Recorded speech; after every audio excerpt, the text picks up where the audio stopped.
the Dynasty League, I had the very first pick. And so I took CMC. And after 1 year, I was like, woohoo. Yeah. But ever since then, it's been like, stepping on landmines.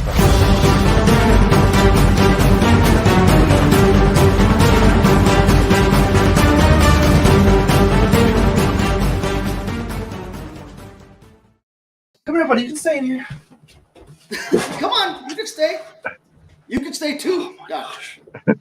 I apologize. Welcome to Belly Up Fantasy Live on this beautiful Sunday Dynasty edition, as always. And we are talking the AFC South in a very hectic morning here this morning. Might have a guest show up here in a minute, guys. It is what it is, family life. But we're going to talk AFC South. We were supposed to have, I know the description says Brian Scott from the Injured List podcast, but it goes in the medical industry sometimes. He had an emergency surgery this morning. He's going to put together a video for us doing an in-depth analysis of the injuries involved in this. Look, might be some injuries going on where you are, Andrew. Involved in the AFC South division this year. So he's going to put that video together. It's going to be out later this afternoon. So keep an eye out on the Belly Up Fantasy Twitter and here on YouTube. We'll get it played out for you. Without further ado, as always, let's go around the horn. Kevin Wilson, how are you this morning? I'm doing outstanding, Andrew, and glad to be here as always. And I'm looking forward to what we've got for the people here today. So we're going to bring it. Yes, we'll always bring it for you guys. That's what we do here at Belly Up. And Chase is always looking dapper down there in your bar. I put on an old video earlier this morning to show the kids that you can now see my background here. What Daddy does in the morning on these shows. And my mother was in the room and saw it, and she goes, "He's already in a bar?" And I was like, "Well, that's his basement bar." She goes, "Wow, that's a nice basement bar." It's too early in the morning. What kind of people are you hanging out with, Andrew? Awesome. Yeah, no, my wife's on call this weekend, too. My wife's a doctor, too. I believe she's already delivered 2 babies, flown somebody out on a helicopter. Yeah, she's had a busy weekend, too. So no apologies, Brian, from the Injured List. Do what you got to do, take care of things on your end, but we appreciate you cooperating with us. That's right, because I've had Brian on the show once before, and he's awesome. So whatever we get from him is great. And he knows what he's talking about. He absolutely does. Yeah. All right. So anybody out there, if you can check him out on his Twitter page, make sure you do that. Or on the Injured List podcast. Yep. Take a look. That's right. All right. We're going to – oh, there we go. All right. Uh-oh. We're one man down.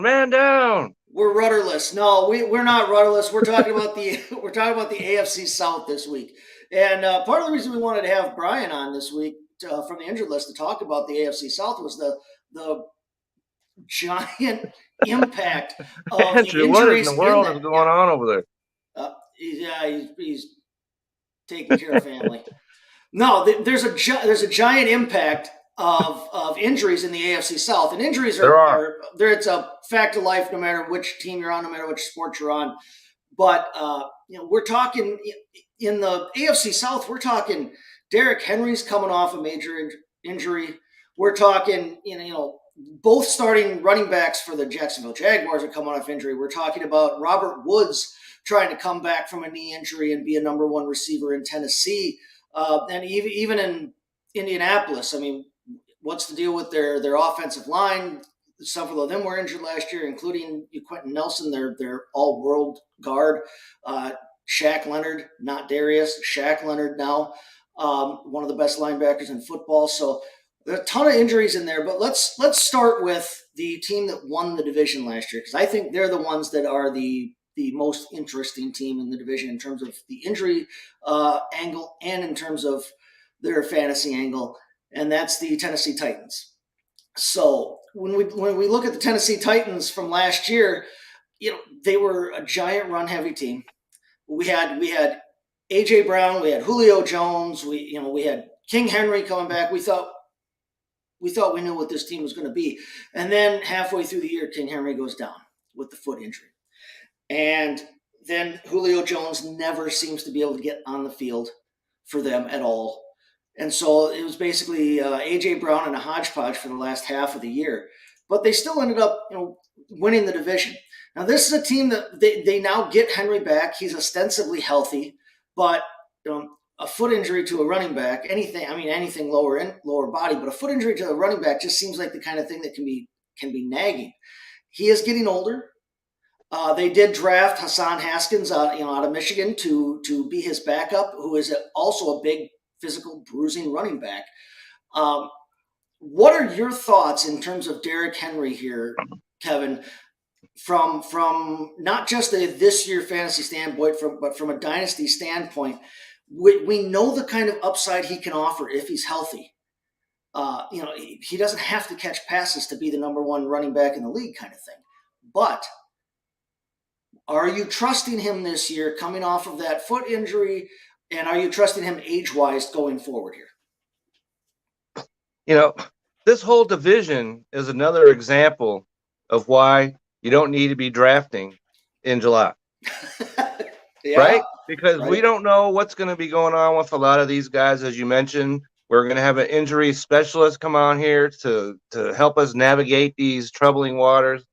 But as far as Derrick Henry is concerned, from everything I've seen so far, is that he is looking good in camp and he is back to his normal speed. And so I think going into this year, if that is in fact the case, because if you have him on your dynasty team, you're not going to move him. So you're pretty much stuck with what you have. And from everything I've seen, you look good. It looks good. And maybe going forward, depending on where you are you contending? If you're contending, there's no way you're going to do anything with Derrick Henry. You're not going to move him. You're not going to entertain any offers for him. However, if you're maybe middle of the pack or maybe below that, and Derrick Henry is in fact healthy, and he comes out and he's Derrick Henry, at that point, I think you might want to entertain some offers and see what kind of haul you can get going into years in the future. Because as you mentioned, he's not a young kid anymore, and he's a guy that has been hit and hit and hit and hit because they run the football 360 times a year. So that would be my strategy. The thing. They run it a ton of times a year. I mean, last year he was on pace for over 400 carries, which is, the 378 he had in 2020 was a monster pace. There you go. That's right. She obviously knows what she's talking about right there. So through half a season, he was over 200 carries last year. Not even half a season. 7+ games. He was over 200 carries. Yeah. And he's he 28 seemed like years he old. was the guy that you had to have no injury worries about him whatsoever. Right. Heavy carry total and everything else, and all of a sudden, now we have an injury worry. I think he's a gentle cautionary tale, but he's a cautionary tale against guys that giving the rock that many times and that often. The league has gone away from that bell cow type back to more of a split, more of a committee by approach committee, and he can't keep up a 400 pace, carry pace forever. He's 28 years old, which is about the precipice for a running back. Maybe 2 years away from going off the rails and being in a car accident and the car's upside down in the middle of a river or something. But until that happens, he's a guy that you just can't move to me. And like I said, if you're not contending, maybe you could take some offers for him if he's healthy. He played in that playoff game last year. Yeah. And so it's not like we haven't seen him on the field since he's been injured. Yeah, we know I like that aspect of it. The only thing that gives me caution about the Titans is it looks like they're going to turn right back around and being that heavy run team again because they lost their receivers. Robert Woods is another guy that's we could talk about as far as being injured. The Burke, the rookie, he's had conditioning concerns and everything else. He's got asthma. Yeah, he's got asthma. Okay, and so they got Ryan Tannehill as their quarterback, which in a fantasy perspective, in real life too, doesn't make me feel very comfortable. If he's my number 3 dynasty quarterback and a 2, that'd be okay. But other than that, I don't feel comfortable having anything to do with Ryan Tannehill. I disagree with you a little bit on him in terms of making him my number 3 in a 2 quarterback league. I don't think he's all that bad, to be dead honest with you. But I think everybody. Yeah, I think your point on Henry. If you're contending, hang on to him. If you're not, see if you can get something out of him. I think is a good strategy to have right now, just because of his age, because he can't keep up that pace forever. And he is starting to drop in terms of dynasty rankings. Mm-hmm. He is starting to drop a little bit in terms of his worth because of his age and because of the injury now. Now, speaking of their receivers, though, now Robert Woods coming in brand new, Treylon Burks coming in brand new. Mm-hmm. They've still got Nick Westbrook-Akina, thank gosh. But the DFS Woods, gem that he is, right? Yeah. Robert Woods is a guy that we've seen before be a starting receiver in fantasy circles.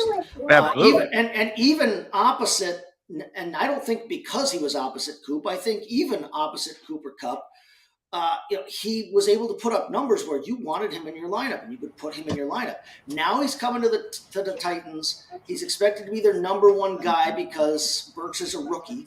I think the more seasoned Burks get, I think the more he can climb up that sort of standing. But when you look at Robert Woods, he's a guy that catches a ton of passes. He runs good routes. He's intelligent. He gets open. And if Tannehill can get him the ball at all, and if he can show that he's come back from that knee injury strong, which I haven't seen any indications to the contrary, we could have something with their receiving core here. What do you make? Who's your favorite of the 2 right now? And I know we're in a dynasty format, so generally youth wins out, or youth is a key factor. But between the 2 coming into this year, who's your favorite to have between the 2 of them, Burks or Woods? I'm going to have to say Woods, because if you remember going into last year, there was a debate about which was the better receiver. Was it Woods or is it Kupp? Right. And Kupp has emphatically answered that, of course, now. But when you look at Woods' numbers, he's gotten better with age. Right. And before he came into last season, this is what he put up: 936, 1,134, 1,219 yards were his 3 years before last year. And so if he's healthy, and from, once again, everything that I've seen, he says he feels better. And he has no concern going into this year. And if that is in fact the case, I would have no issues taking Robert Woods, because he's a receiver. And so his age and all that doesn't have nearly as much to do as we were just talking about Derek a minute ago. And so I would like him on my team because he is consistent. We know what kind of things he can do. He'll give, and the quarterback Tannehill, he's looking for a guy that he can build chemistry with, and he didn't have any with Burke at this point. Didn't have any with Woods either, but I think he can build it with Woods. He's a veteran; he can trust him more. 2 veteran guys that I think can learn quickly. Yeah, and so given if everything is, as they say, is healthy, I like Woods. Woods. Go ahead. I was going to say, for dynasty purposes, what I'm interested in camp here is, as training camp continues and preseason continues, I want to see what Burks and Malik Willis look like together, because Malik Willis is obviously going to be taking over. That's who will be going forward. Exactly. He's going to be going forward. So if we're going to talk dynasty, I don't really necessarily care about, because I think the writing's on the wall for Tannehill. I think they made that he's probably here. I mean, he's going to start this year. People have been talking about him maybe being replaced halfway through this year. So I don't know how. I don't think that's going to happen. But that just opens up the possibility that maybe this is Tannehill's last year in Tennessee, and if they like what they have in Willis, they turn it to him. So Burks, the connection between Burks and Willis may be more important sooner rather than later than necessarily Woods and Willis or Woods and Tannehill. So for this year specifically, I agree. I like Woods more for this year. He's proven that even if he gets off to a slow start, he always shows up as long as he's healthy. He always shows up in like that week 11 and on time where he just starts going crazy. There's been multiple years where he just shows up and shows out when you really need him to. So for this year, I like Woods, but going forward, I definitely want to watch Willis and Burks and see what that connection is. Well, I don't know about that, Andrew, because if a young quarterback he's going to be looking for a veteran to help him get himself established. So I don't know about that. So I think that Woods is in good shape as long as he gets good quarterback play. And that's this year, and if this next year with Willis, that's still the case to me. Here's my take on the Tannehill and the quarterback situation. First off, like I said, I don't think Tannehill's all that bad from a fantasy standpoint or from a real life standpoint. I think he gets a little maligned. He's not a superstar, but he's solid. He's a solid player, and I don't think people have to worry about him quite as much as they do. I mean, he was quarterback 12 on a year last year. That's a starter. He's not that bad, but for a contending team, and they are a contending team. They won their division last year. They're a contending team this year. They're not going to switch quarterbacks halfway through the season unless something goes catastrophically wrong. Yeah, no, so I agree. I am not worried in fantasy circles. Now, I like Willis. I've got a couple shares of Willis in Dynasty across my rosters. I like him going forward, possibly. I do think that Tannehill's days are numbered in terms of his starting time in Tennessee. But going into this year, I'm not worried about Willis taking over. So if you've got Willis on your dynasty team, he's a stash for a year or two down the road. I do agree with you that Willis and Burks, they're going to have a chance to grow together. Much like Ritter and London down in Atlanta. They're going to have a chance to grow together and get to know each other. But I do like your point then too, Kevin, about, when you're a young quarterback, you're looking for somebody that is reliable. You want to throw it to somebody that knows what he's doing. And like we said, Robert Woods knows how to get open. He knows how to catch the football. He does. So circling back around to their receivers, I've always been a big Bobby Trees fan. I love Robert Woods. I've tried to get him on multiple rosters for multiple years now. There's something about the guy that I admire, as a football player. As a professional, you got to admire it. He's a professional. You have to. But from a fantasy standpoint too, he's one of those reliable guys. Robert Woods is the anti-Tyler Lockett. Robert Woods is always going to just be steady and score you some points, whereas Tyler Lockett is going to disappear for 3 weeks and then he's going to come out with a 38-point week, and you're never going to know when that 38-point week is going to hit. Yeah. Tyler Lockett. Jamar Chase is a classic example of that. Tyler Lockett's awesome in like a best ball format, but I want a guy like Robert Woods on my regular fantasy roster, on my season-long yearly fantasy roster, where I have to make decisions about who to start and who to sit. I like a guy like Woods at least one of my receiver positions to give you that solid floor every week. And then you can pair him with a guy that's mercurial, like a Chase or like somebody like that, where you're going to get some big hits, but at least if you've got that receiving floor coming from Woods every week, you're going to at least score some points. So I think he's a safe option. I don't think he's a superstar option, but I like him better this year. Going forward, I'm excited to see what Burks can do. I've seen him go as the second receiver in a lot of drafts that I've done, and a lot of rookie drafts that I've done, right after London. That's insane to me. The number 2 receiver? No. He's very talented. Whoever's doing that, please stop it. Well, I think the excitement behind that is that he's taking over for A.J. Brown, and I think a lot of people are thinking, well, A.J. Brown was really good, so if this guy just takes the A.J. Brown role, there's no guarantee that he is the second coming of A.J. Brown, even though we all want him to be, and that we're all hoping I think he can be. But let him show up in an exhibition game. I'm curious to see. I'm excited to see how he does this year. I do have a couple of shares of him. I didn't take him as a second receiver overall.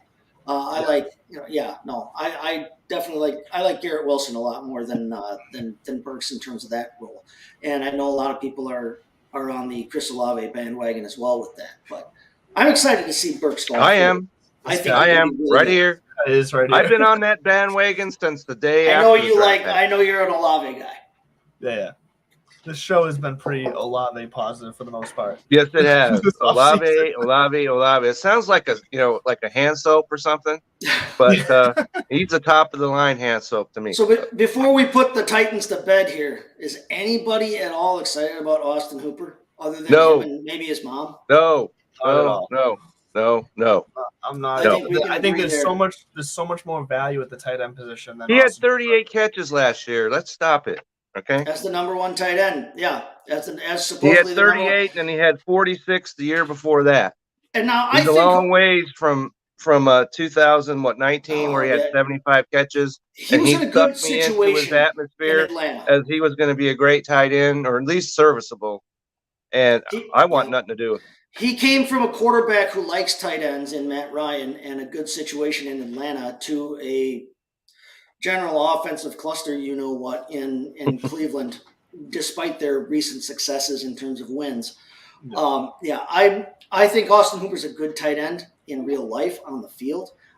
I don't think he's a superstar, and I'm not worried about him in fantasy. In fact, I've taken some shares of Chigo Okonkwo looking down the road a ways because, I think he seems like an athletic kind of guy, an athletic tight end who could be that kind of seam weapon that teams seem to be looking for now in a tight end. It seems like everybody's trying to find that guy that can run the seam routes and be that H-back type, doing all kinds of jack of all trades in terms of offense.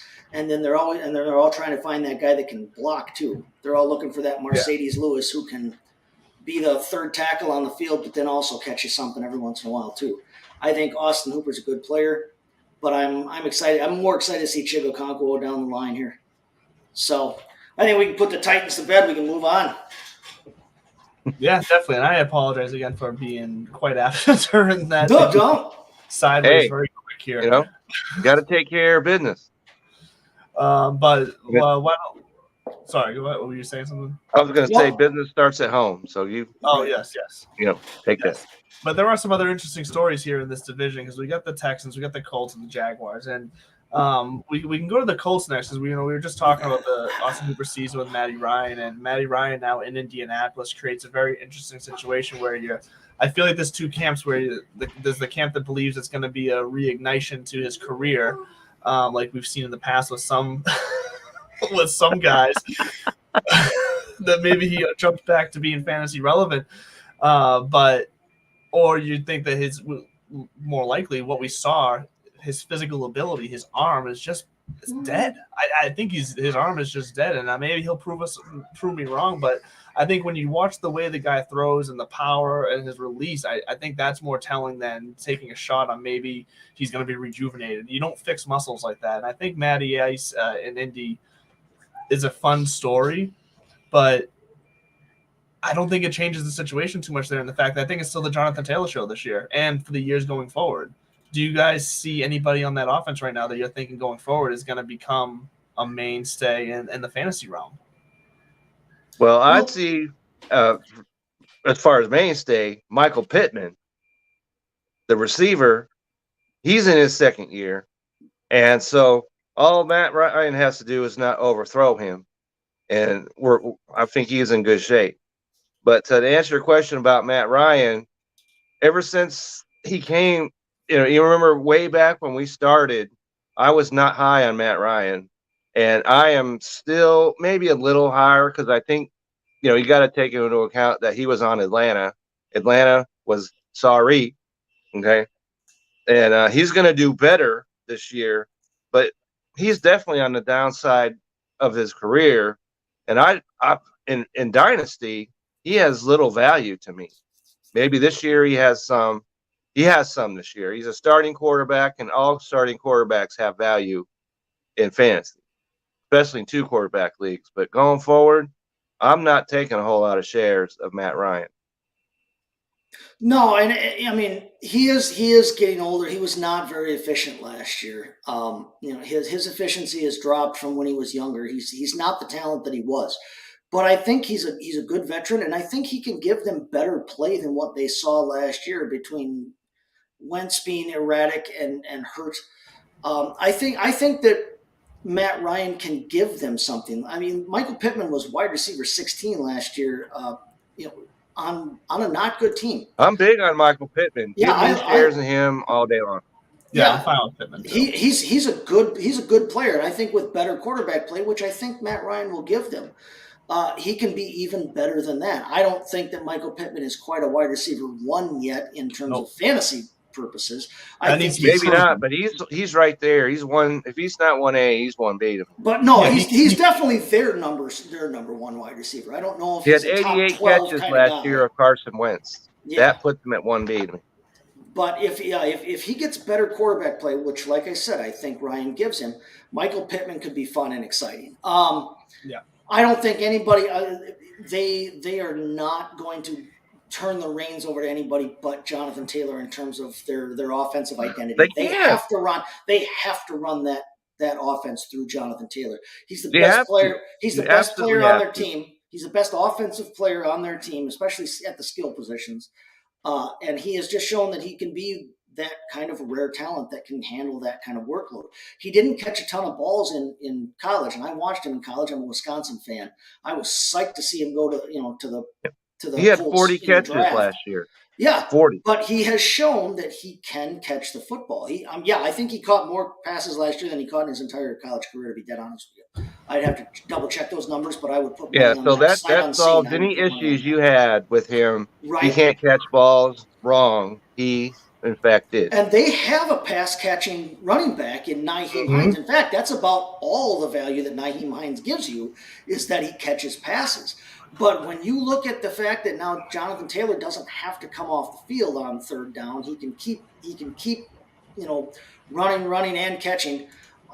That's an intriguing prospect, and there's a reason he's been going basically the consensus number one overall in redraft. If I'm in redraft, he's my pick at number one. Oh, easy. No, you can't after last season. You can't not do that. But I'm glad you brought up. I was saying, I'm glad you brought up Nyheim Hines before we get off of him, because I do think that's a guy that Matt Ryan could bring value to, because I think there will be some checkdowns, and I could see some two running back sets being done. And I'm thinking back to the days where he had Devontae Freeman and Tevin Coleman, and Tevin Coleman was making a name for himself as the pass catching back. I don't see why Nyheim Hines can't have similar, if not more, success with Matt Ryan at the helm. I mean, it's all going to obviously come down to the play calling. Like you said, I don't think there is a reason to take Jonathan Taylor off the field on third down. But if they can get some two-back sets set up on that offense, I think that could, one, help Matt Ryan with protection, and two, create some options where Nyheim Hines does become valuable. Right. I'm not jumping on Nyheim Hines. Though, because to be honest with you, maybe in best ball, if you're in best ball, give him a shot. Because he could always explode for a couple of touchdowns in a game or something. But they had the same amount of receptions last year and basically the same amount of targets. I think Hines was targeted like 6 more times than Taylor was all year. As the receiving back, he was targeted 6 times more all year, less than 1 every other game. And about the only value he offers is the receiving portion of what Taylor already gives you. Now, if Taylor goes down, okay, maybe we see a little bit more out of Nyheim Hines, but are they going to turn to somebody like Tyson Williams? You're not giving him the ball to run with it. So if something happens to Jonathan, the whole thing is going to come into a complete stop. You got nobody else to give the ball to. Hines is not a handcuff. Definitely not a handcuff. He's not a handcuff. But he does carry some individual. He does some individual because value he catches the football, especially if you're PPR. Yeah, he carries some value as like a running back. Like I said, in best ball, and yet the 25th pick or whatever, however many picks there are in best ball, I'm involved in one of those. I'm going to find out how many picks there are in best ball. But if you're like 20th pick or something and he's there, give him a shot. So what do we make of Alec Pierce, the wide receiver? Right now he's third on their depth chart, but you're talking about a guy coming from Cincinnati. He's 6'3", 211, and he comes in with a ton of college cred. It seems to me the longer we go on, the more I hear about him, the more that people are kind of getting excited to see him. And I'm wondering. I don't have a ton of shares of him, but I think it's just because he's been falling to the wrong spot in drafts where I'm looking for something else in that area. The superstar receivers from this year, from this rookie class, have already gone, and now you're starting to look at, okay, do I want to take one of the top tight ends? Do I want to grab a McBride or a Dulcich that's been falling about in that same area? So I don't have a ton of shares of Alec Pierce, but I like Alec Pierce. He was good at Cincinnati. What do you guys make of him? Yeah, I like Alec Pierce too. And what I also like about Alec Pierce is that I'm not 100% sold on Paris Campbell, who's in front of him. No, I was looking. So, yeah, you're right, Andrew. I was looking at Paris Campbell. He is a non-factor, and he's going way too high in draft. He is. I forget the exact ADP of where he's going right now, but I just know in the drafts that I've been in the mock drafts that I've been in, every time Paris Campbell comes off the board, I keep making the same face. It's something like a like okay. That's a pretty good face, Andrew. Somebody likes that dude. I was going to talk about him. I wrote him down on my notes, and I looked at his stats, and I erased his name. I'm like, I'm not talking about him. Are you taking Olamide Zaccheaus in all of your drafts from the Falcons? Because I mean, you're talking about the number 2 wide receiver for Matt Ryan, from a Matt Ryan offense, and I don't see a whole lot of difference between the two of those guys, Zaccheaus and Campbell, in terms of their abilities and in terms of what they've shown us thus far in their fantasy careers. Like I said before, at a certain point, a dude is what we think of him and what we've seen from him. I'm in terms of their receiving core, I like Pittman. I don't have a ton of shares of him, but again, I think that's just because of where he tends to fall, and I'm not going to reach for him. And he's definitely not. I'm not reaching for him, but I'll definitely take him and be happy. If he's around at the right price, I like Michael Pittman. I'll have him as my wide receiver. I am nowhere. If he's there, maybe the 3rd round. I'm down. Paris Campbell can remain hanging out. He can. Good for him, and I'm sure he's a good person. He needs to be under. One of those guys that's underneath the bridge. Okay. Yeah. With a sign out in front of him. So no. But Alec Pierce might be one of those guys from this draft, from this rookie draft, that we look back on and say, everybody wants these shiny new Cadillacs that are up top, and we all are looking at the Londons and the Burks and the Olaves. Yeah. And there's been a ton of run on Sky Moore being good, and everybody's excited to see Christian Watson in Green Bay. They're all getting all this press, and then Alec Pierce is just coming along, and he's just proven that he's a steady. Good. He could be a Robert Woods type. So he could be. Steady, just keep scoring points, keep catching the football. He may not be the early Julio Jones, but he could be that guy that we look back on and say he was a great value in this draft compared to some of the other guys. Yeah, well, and like I said before, I think the main reason why he is because of his path to success in Indy, when Paris Campbell is the only guy standing in your way of that. Right. And, you're Michael Pittman injury away from even more value, like probably becoming the number 1 receiver over Campbell if Pittman were to go down. Like, that's good value to have. And especially if he's going unhurt, like kind of not unknown, but if he's slipping because people just aren't thinking about him.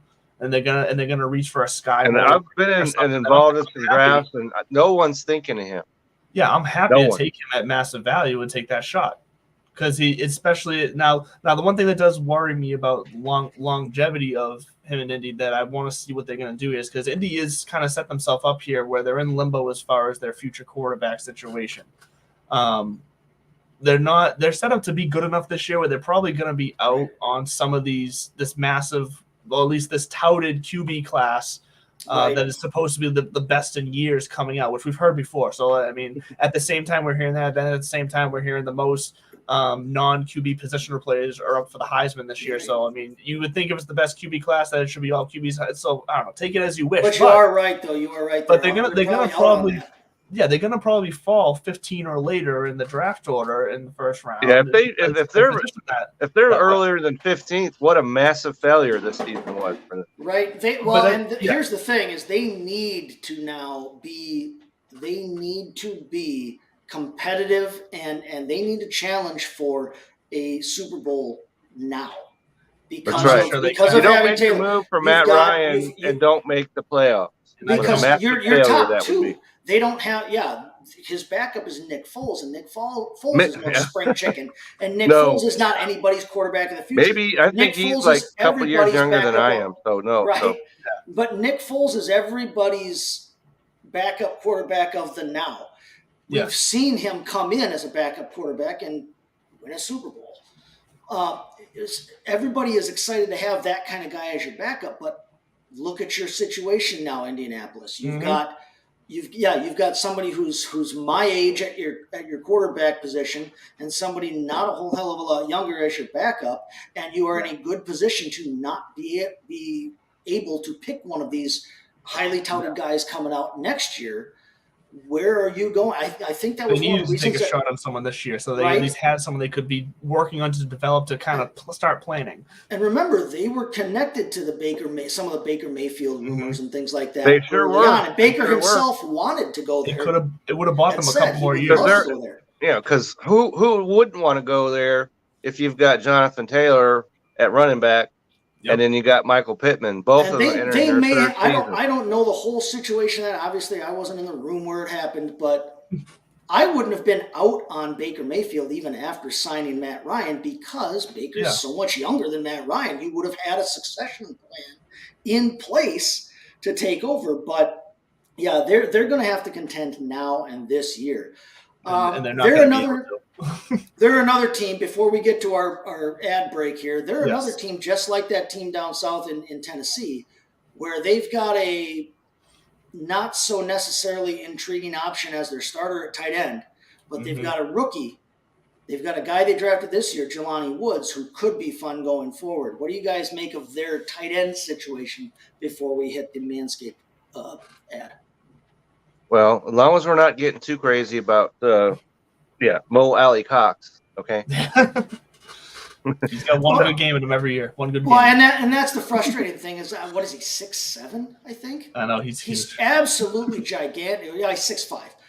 Okay, 6'5", but he caught 24 passes a year ago and 31 the year before that. So he seems like he's such an intriguing guy, but he just never seems to put it together. Now, Kylan Granson, I'm not worried about him either. 6'2", 242. He's he might be quick, but he's not. That's just not the kind of guy that is your number one starting tight end type here. But Jelani Woods is 6'7". 6'7", 253. I'm intrigued because we know that Matt Ryan actually will throw to the tight end. Yes. He's not a Russell Wilson. That's right. He will actually throw to his tight end. And he made Hooper that have that big year, his really one only year. Where he's the one who turned Austin Hooper into Austin Hooper. With more weapons on offense than he has now as a whole. Yes. Austin Hooper can thank Matt Ryan for the money that he's made. So I think Woods, absolutely. So he needs to send him a Christmas present every year. But I think Woods has a place in this offense, a role, because I do think, look, Mo Alley Cox, even when they had Jack Doyle. Jack Doyle was the receiver. Mo Alley Cox was the blocker. Like, that's kind of the way it goes. I could see that being the same thing now, and Woods coming in and taking over that receiving role from Mo Alley Cox. And like you said, Matt Ryan will use his tight ends. It makes sense. I don't care who it is. If I'm the quarterback thrown into the red zone, I like to have someone down there who's 6'7". Yeah, who can see over everyone. That's right. All right. Let's hear from our sponsor, then we'll get to the bottom half of this division here after the break. Let's hit Manscaped, and just real quick, because my kids are fantastic and I love them, and they were popping in here, but they are now downstairs watching me on the TV. Hello, Everly. Hello, Drew. Love you guys. Let's get to Manscaped. Hey, you. Yeah, you. Got bush? You definitely do if you haven't tried the best products from our sponsor today, Manscaped. Taking control of your bush is important. These products are so good, you're going to be showing pride in your new bush-free yard. It's a fact that you will have the best-kept nutsack on the cul-de-sac. Save big and be the most hygienic version of yourself by using the discount code BELLYUPFANTASY for 20% off and free shipping at Manscaped.com. Whether you're looking to go bald like an eagle or just in need of a safe trim, Manscaped is dedicated to helping you level up your full-body grooming game. The grooming package I highly recommend is the Performance Package 4.0. Inside this package is the Lawnmower 4.0. This electric trimmer is a bush worst nightmare. With a Performance Package purchase, you get 2 free gifts, the Shed Travel Bag and the patented high-performance reduced chafing Manscaped Boxers. They have a bunch of other products on their website, too, to help you maximize your confidence and grooming game. So that's 20% off and free shipping when you use the promo code BELLYUPFANTASY at Manscaped.com. It's time to level up your game from the Amazon to the Amadong with the ultimate bushwhacking tools from Manscaped. So one more time, that's 20% off and free shipping when you use the promo code BELLYUPFANTASY at Manscaped.com today. Hey. Alrighty, and we're back. You know, I was just sitting here during that ad thinking, as we've gone through the Colts and the Titans now, just remembering how wide open this division is this year. Like, this is between the Texans, Jaguars, Colts, and Titans. Sure, the Colts and Titans should be the two that are in the race to be winning this division. But we've also laid out some very plausible scenarios where they don't live up to expectations at all. And this division could be one of those divisions that's, your 7-9, what is it now, 7-10 or 8-9 type playoff team comes out of this division. So it does create an interesting landscape for fantasy value. So I'd say we jump to the Jacksonville Jaguars next, because there's the Urban Meyer-less Jacksonville Jaguars, which what I like about the Jaguars this offseason is that it does seem like there is a universal, or at least mostly universal, opinion on them that we're not out on Lawrence yet. We're not out on anybody on this team yet. We're not writing the Jaguars off because we are just blaming last year on Urban Meyer as a whole. And everybody, which I like to see that we're not giving up on these guys because they have some talented pieces on this team that could show up this year and really become a factor for your team. And look, they could show up and make a difference in the NFL and be a factor in the NFL as a team, as just in real life. So the Jacksonville Jaguars on the clock now. We got Trevor Lawrence. We got Travis Etienne finally, going to see the field as an NFL player, which I've been a big Etienne fan. I've been wavering Clemson Tigers. I've been wavering back towards Robinson a bit now because it sounds like he's healthy and all the coaching staff seems to be pumping his tires a bit. Still wouldn't shock me, though, if he were to be on a different team come year end. But either way, fantasy-wise, James Robinson will be a starter somewhere at some point in the next 3 years and still be able to be very useful to you. So I'm in on James Robinson. I'm in on Travis Etienne, no matter which team they're on. Where are you guys at here with the Jacksonville Jaguars? Because there are some interesting storylines between Lawrence, the running backs, and obviously the Christian Kirk signing, which broke the NFL forever. Yes. Is he? let's tackle the Jaguars here, because I don't think Kirk is worth it. Well, in terms of their backfield, James Robinson is 23. He's a young back. Exactly. And all accounts are that he is going to be ready for the start of the season, coming back from one of what I would think is most painful, devastating injuries. In terms of I'm surprised that he's coming back to. Just a reminder to check out the video that's going to drop later today. If it doesn't drop today, it'll definitely drop tomorrow by Brian Scott at the Injured List podcast, because he just wasn't able to make it to here today because of last-minute surgery. No, definitely. We'll be talking James Robinson. Definitely check that out. Absolutely. Put that at the top of your to-do list today. Yeah, do not check out any videos of Achilles injuries. No, don't do that. No. But James Robinson, he was such an awesome surprise when he busted out 2 years ago. I know. No one knew it. He no one busted had out any like idea. No player that's not been drafted has ever done. A complete league-winning type, like manna from heaven. Because 2 years ago, I got him off the waiver wire, and he was fabulous. And last year, he proved that it was not a fluke. He was still scoring over 12 points a game. He averaging 4.7 yards a carry. The man was still a good starting star running back in this league. He somehow does it quietly too. Right? He doesn't get the full-on respect that other running backs get. 15 rushing touchdowns in 2 years. That's why everybody, it was such a weird move for them to jump up and. I didn't understand it when they did that, and I don't understand it 1 year later. Great, he was Lawrence's teammate, and they know each other. I love Travis Etienne because he went to Clemson, but I don't understand him. Why they jumped up to draft him in the first round? If you're that excited about trying to get somebody that Trevor Lawrence is familiar with, freaking hire one of his fraternity brothers to shadow him on road games or something. I don't care. You already had James Robinson. They did not need to take Etienne, and it sucks that Etienne had the Lisfranc injury last year. But that's part of the problem, is that a Lisfranc injury, those are scary, spooky injuries for a professional athlete to have. That you're talking about your feet. You're talking about a guy who's on a running back who has to be able to cut and everything. And I'm not necessarily convinced. Everybody's on the Etienne bandwagon this year. And I know I've been the guy so far this preseason. I've been the fantasy guy who is like trying to pump the brakes on all the it guys this year. I'm not necessarily a giant Javonte Williams and Cortland Sutton fan. I'm not all in on Etienne, but I don't think that if you've got a healthy James Robinson, I don't think that for where you have to take Etienne, that he's going to necessarily return that kind of value. Right. Now, in Dynasty, I was if you already that had earlier with the thought that Robinson wasn't going to be ready. Right. Now that that Robinson's ready and Etienne looks like and I haven't seen anything. And I'm in best ball draft right now. I could have taken Etienne just a little while ago. I did not do that. No, because I'm just unless Robinson gets traded somewhere else, like Andrew, you said. How are they going to run both these guys in their backfield at the same time? I'm torn between wanting shares of this backfield and wanting to go nowhere near it because I know what James Robinson can do. Everybody's excited about what Etienne might be able to do and should be able to do, we would think.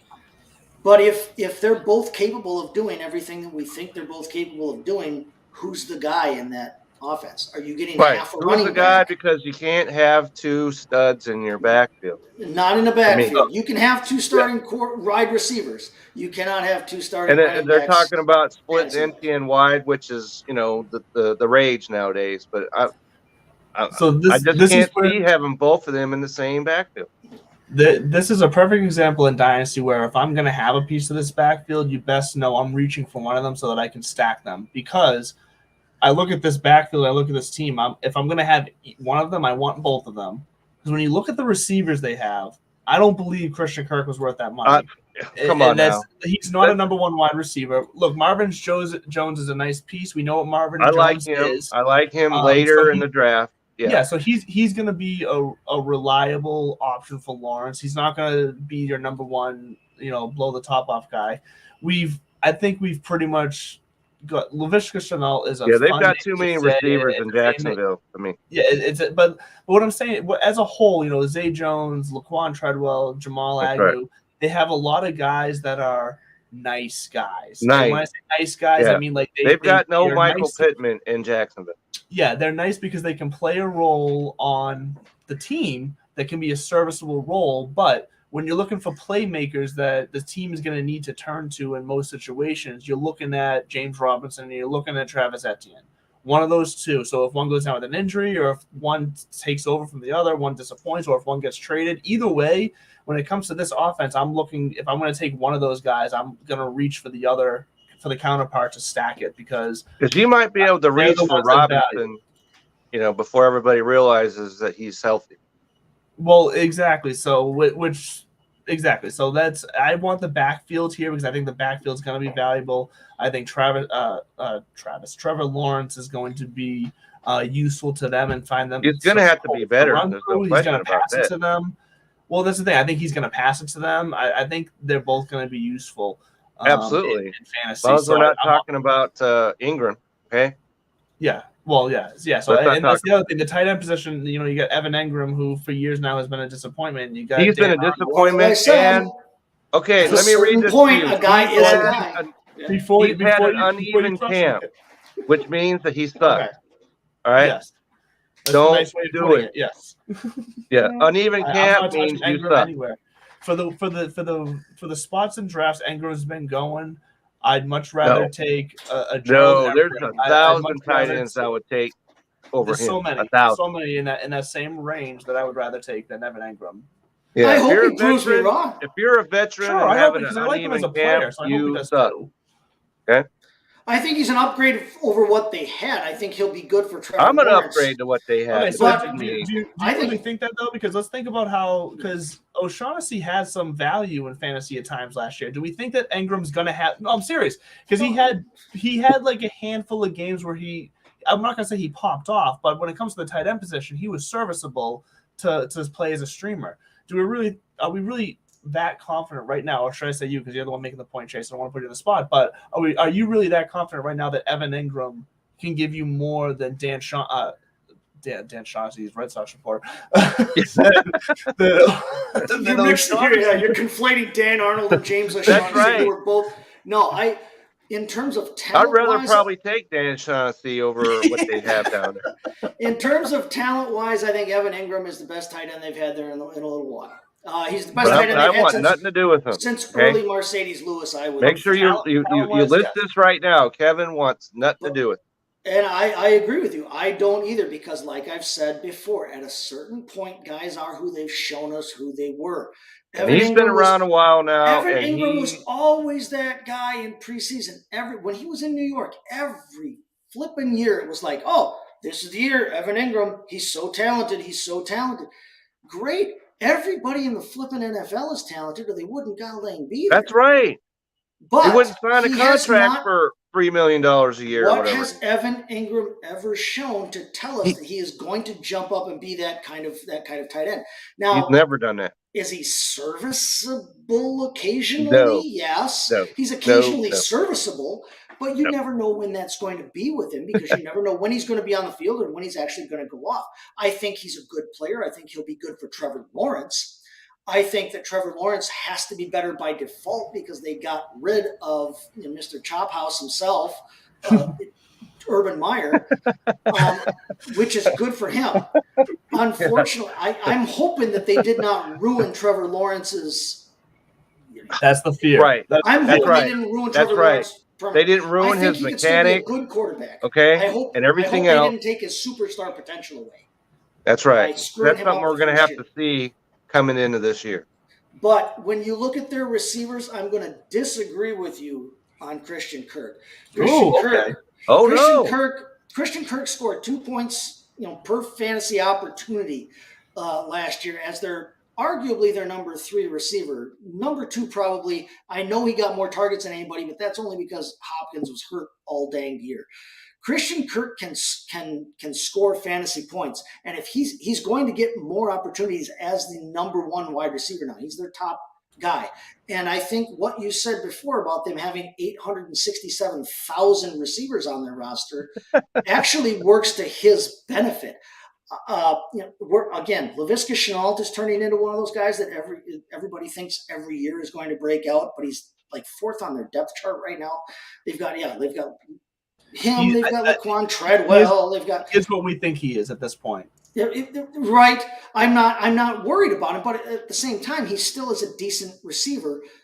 Marvin Jones Jr. is a decent, steady receiver. Zay Jones could be a fun factor in this offense. I'm more interested in Zay Jones. Zay is the Jones I'm more interested in. Absolutely. But I think the two of them, the two Joneses, and the other weapons that they have could be something. They could be something. Plus the threat of their running game, I think that keeps things open enough for Christian Kirk to be a legitimate wide receiver on this team. I'm excited to see. He was wide receiver 26 or so last year, but not even as the top option on his team. I think Christian Kirk is a top wide. I think he is a starting wide receiver. I think he's a top 24 type. And if your argument is just the stats of what he did as the number 3 wide receiver, my argument to counter that, just to play devil's advocate, is, when you were the number 3 wide receiver to DeAndre Hopkins, and sure, AJ Green was a shell. They're pulling stuff off, yes. But AJ Green was still a name. That's right. Pull the coverage away from him. If this year he'll be number 1 or close to it, he's going to draw the coverage this year. Well, and that's the thing, because there's no one behind him that on the depth chart that really is going to scare defenses. I feel like it's going to be easier to take. Now, I could be wrong. I'll be fair to him. I could be undervaluing the athletic skill and talent of Christian Kirk here. He caught almost 75% of the balls thrown his way last year. So he's got good hands. But yes. What does he do when he has to face double coverages? And that's what is yet to be seen. He hasn't really had to face he hasn't had to have that. Double coveraging him or any double coverage, really. He hasn't had to face that. So I'm curious to see that. He could prove me wrong. But that's where the threat of their backfield, having Etienne Robinson in their backfield, that's where the threat of their backfield comes in. Yeah. Because if you're going to devote that much, to covering Christian Kirk and Zay Jones and Marvin Jones, that means that you're not stacking the box against James Robinson and Travis Etienne, and you're not playing them underneath. And so now they can pick you apart that way. They could be a fun offense to watch. They could be a fun offense to watch if Lawrence can take a step forward. So, and then that's where the pass catching threat of the two of them out of the backfield you're right there, could cause the safeties to cheat forward a bit to where they're not really helping over the top. It lets Christian Kirk get free over the top if he can beat his man or whatever the scenario. But it could cause some. You're right there, and I did discount that in my point there. So you're 100% right there. But I think you made an interesting point about their offense being good, because I think their Jacksonville's defense is also not terrible. It's not what it once was. No. Jacksonville can flip the script here and take this division.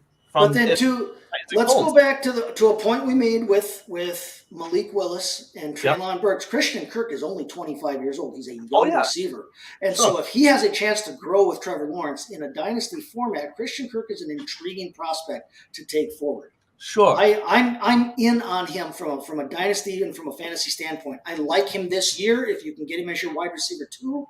I like him in dynasty going forward, period, to have on your roster because he is young and because he has a chance to grow with Trevor Lawrence. If you're excited about Trevor Lawrence in any way, you should be excited about Christian Kirk.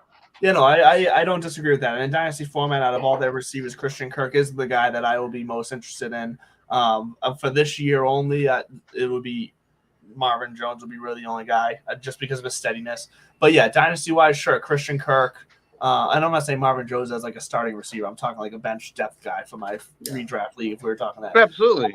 But Christian Kirk moving forward, I don't hate that point that he could grow with Trevor Lawrence, because I do believe that Jacksonville has a chance here to almost take this division by storm, because I think they have a lot of talent on both sides of the ball that can do it. And, we only got a couple minutes left, so I do want to make sure we touch on Houston here, because Houston is in a similar boat, but I think a year or two behind Jacksonville in that sense, to where I like what they got in Davis Mills. He's not a top end like Trevor Lawrence is. No, but I think he is a good quarterback. He's a good quarterback. And as far as their running backs are concerned, they got way too many of them at this point to determine who of them is any good, if any. And if you can get Cooks, go for it. Oh, Brandon Cooks is perpetually underrated and perpetually over-delivers. Doesn't matter who's throwing to him. The nice thing about Davis Mills for Houston is that Davis Mills takes that pressure off them of trying to find quarterback of the future. Because he's young. He's very young. I think he completed 66.8% of his passes. And you know what that allows him? Who knew who Davis Mills was last year? Who knew? Anybody? You know what that also allows them to do is they can finally, as a team, focus on the defense in the draft, which is a weak point. That's right. Absolutely right. They can fix the defense in the draft over the next couple of years here. And they already, like you said, Davis Mills, he could turn into, just good enough quarterback to carry them through as long as they put enough talent around him. And I love Dameon. They got to sort out the running back. I'm taking shares of Dameon Pierce across the board. Dameon Pierce and Dynasty. The rest of them, I don't want anything to do with it. What about John Mechie? What about John Mechie, though, in Dynasty? I know he came up with a leukemia diagnosis this year, and I think we all wish him the best. I think we all wish him the full speed, kind of a gut punch to everybody. Is it cold? Is it super cold for me to say that you can now get him a fantastic value in Dynasty? I think it's just unfortunate. Because I like the player. And you know what? Hey, if anything, like you said, God bless him. I hope his recovery goes well and he makes it through this perfectly. Nobody wants to hear that kind of a diagnosis. Yeah, and he gets to return to the physical state that he wants to be happy with. So he can have a healthy life. Forget the football part of it. Sure, this is not. Thankfully, he's in the NFL. He will be able to afford good medical care. It sounds like he's got a very treatable form of it. Let's just take a step back again. I'm no doctor. My wife is. I let her deal with that stuff. But let's take a step back and look. It is not the same kind of cancer diagnosis, but James Conner was diagnosed with cancer at an early age as a world-class athlete and was able to beat it and come back. And who has got a lot of value right now in fantasy circles? James Conner. It's not unheard of for a person to come back from this. He's not the only one in terms of professional athletes who has beaten cancer and come back and been able to, and that's essentially what a leukemia is. He's not the only one to come back from something like that. So I think that Mechie has value in a dynasty circle. Like you said, to be completely cold, clinical, and calculating about it. His value is going to drop because of this diagnosis. Yep. But I think that there is still value there. I think there is still hope for his future. I'm not shying away from grabbing him and taking him. Agreed. And I think that Texans fans, while it's a gut punch for this year, you can still be excited for the future with John Mechie and hope that you can at some Texans point see him as one of your top two players going forward. He's got the physical ability and talent to do it. Mm-hmm. And that's what I'm interested in. Yes. That's right.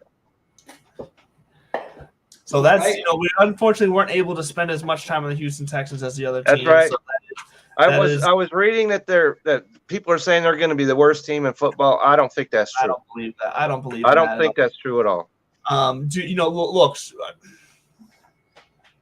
Look, is there a chance that they are because of the landscape of the NFL right now? I think so. What I like about the NFL this season is I feel like as an overall wide range view of the league, it's actually pretty competitive this year. I think there's more teams ever that have a chance to come out of each division than I think there has been in a long time in the NFL this year. There's going to be more parity. So, in that sense, yes, the Texans have taken steps forward. Do I think they deserve to be called the worst team in the league this year? No. Could it mathematically happen? Sure. It could. Sure. It very well could. They're more likely to than a lot of other teams. But I don't Seattle is still in the league. Hey, yes. Let's not get started on that. I already had to deal with that Thursday on the TSS Fantasy Show, so that's enough of that. Yeah. But that will wrap it up for us. So, maybe we'll spend some time next week just kind of closing out the Houston Texans so that we can give them their due here. But that is going to end it for us this week here on Fantasy Football. Belly Up Fantasy Live Dynasty Edition. We will see you next week, 11 a.m. as always. Real fast. I'm Andrew LeDuc. You can catch me at Real Mr. Mallet on Twitter. This week I'm going to have some Scott Fishbowl team analysis coming out for teams that requested it, as well as top 5 and top 10 positional rankings for each. Positional busts at each position for this year. So be on the lookout for those articles. Chase, what do you got going on this week or in the upcoming future that you want to take a second here to plug? Well, like always, check me out, STT Chase FFB on Twitter. I'll give you my takes there before you get to read them. But, yeah, check me out on the site, on the Belly Up Fantasy Sports site. We'll have some team previews coming up this week because we've got to get through the entire NFL before week 1 hits here. So they'll be coming out. That's fantastic. And, Kevin, as always, what's going on in baseball land? It's getting kind of crazy now. Tomorrow's August 1st, and so the sprint to the fantasy playoffs is beginning. We have our show tonight. It's at 8 Eastern. I have an article on the fantasy website, Belly Up right now, talking about who I think are the guys that are going to have the biggest impact on the race, either good or bad. It's on the website right now. You guys doing any trade deadline talk? That's exactly what I wanted to ask. We would be talking trade deadline. You can best believe that tonight. Excellent. So tune in 8 o'clock tonight on the same station. I'm going to tune in and listen to every player the Red Sox are going to sell. But that is going to do it for us here on this beautiful They're going to get swept by the Brewers today, too. So, yeah. Oh, I know. Last day of July here. Welcome to August. And, hey, we got a special episode for you next week because next week it is yours truly right here, my birthday. We're going to have some fun with it. We might do some special stuff that Chase, as a little teaser, is going to cook up for us. So be on the lookout for that. Catch us next Sunday, 11 a.m. here on BellyUp.tv, on YouTube, on Twitter, wherever you choose to take us in. We will see you next week. Have a great